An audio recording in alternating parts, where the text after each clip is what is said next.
আজ বানাবো পটল চিংড়ি, তবে একটু অন্যরকমভাবে। তাই নিয়ে নিয়েছি পটল আর চিংড়ি মাছ। পটলগুলোকে ধুয়ে এইভাবে খোসা ছাড়িয়ে নিয়েছি। এবার এটাকে কুড়িয়ে নেব। পটলটাকে এভাবে কুড়িয়ে নিয়েছি। এবার এই চিংড়ি মাছগুলোকে আদা দিয়ে ভালো করে বেটে নিতে হবে। এবার এই চিংড়ি মাছ বাটাটাকে কোরানো পটলের মধ্যে দিয়ে দিতে হবে। দেখেছেন, বলতেই ভুলে গেছি, আমি হলাম শাওলি, আর শাওলিস পঞ্চমঞ্জনে আপনাদের সবাইকে স্বাগত। এবার এর মধ্যে দিয়ে দেব নুন, হলুদ, জিরে গুঁড়ো আর ধনে গুঁড়ো।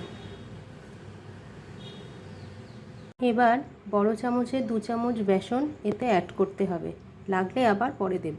এবার ভালো করে মেখে নিতে হবে। ভালো করে মেখে নিয়েছি।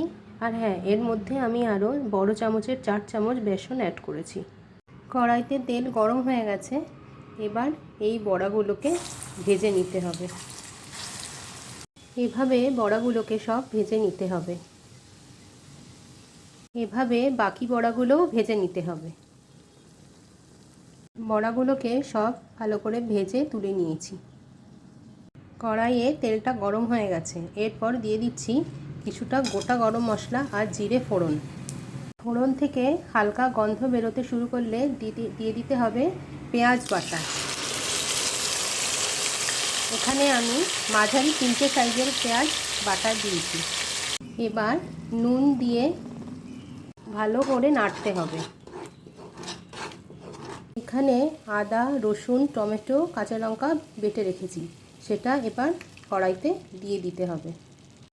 এবার ভালো করে নাড়তে হবে। পেঁয়াজ, আদা, রসুন থেকে সুন্দর গন্ধ বেরোতে শুরু করলে দিয়ে দিলাম মশলার এই মিশ্রণটা। এতে আছে নুন, কাশ্মীরি লঙ্কা, হলুদ, 1 চামচ জিরে গুঁড়ো, 1/2 চামচ ধনে গুঁড়ো। এবার ভালো করে মিশিয়ে দিতে হবে। মশলা থেকে তেল ছাড়তে শুরু করেছে। এবার দিয়ে দিতে হবে পটল চিংড়ির বড়াগুলো। মশলার সাথে বড়াগুলোকে ভালো করে মিশিয়ে নিতে হবে। বড়াগুলোকে মশলার সাথে কিছুক্ষণ কষিয়ে নারকেল বাটা আর পোস্ত বাটা দিয়ে দিতে হবে। এখানে 1 টেবিল স্পুন পোস্ত আর 1/2 মাদা নারকেল ব্যবহার করেছি। মশলার বাটি ধোয়া জলটা দিয়ে দিলাম। এবার ভালো করে কষাতে হবে।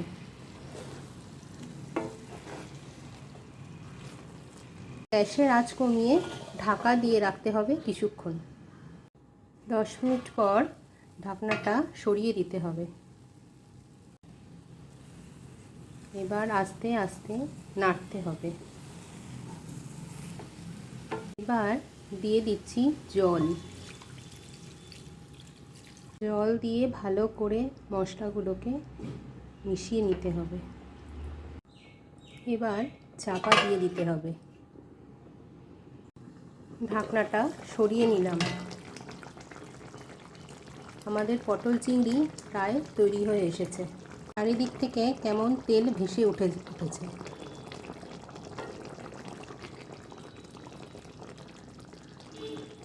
তৈরি হয়ে এসেছে আমাদের পটল চিংড়ি। এবার দেব সামান্য গরম মশলা আর 1 চামচ ঘি।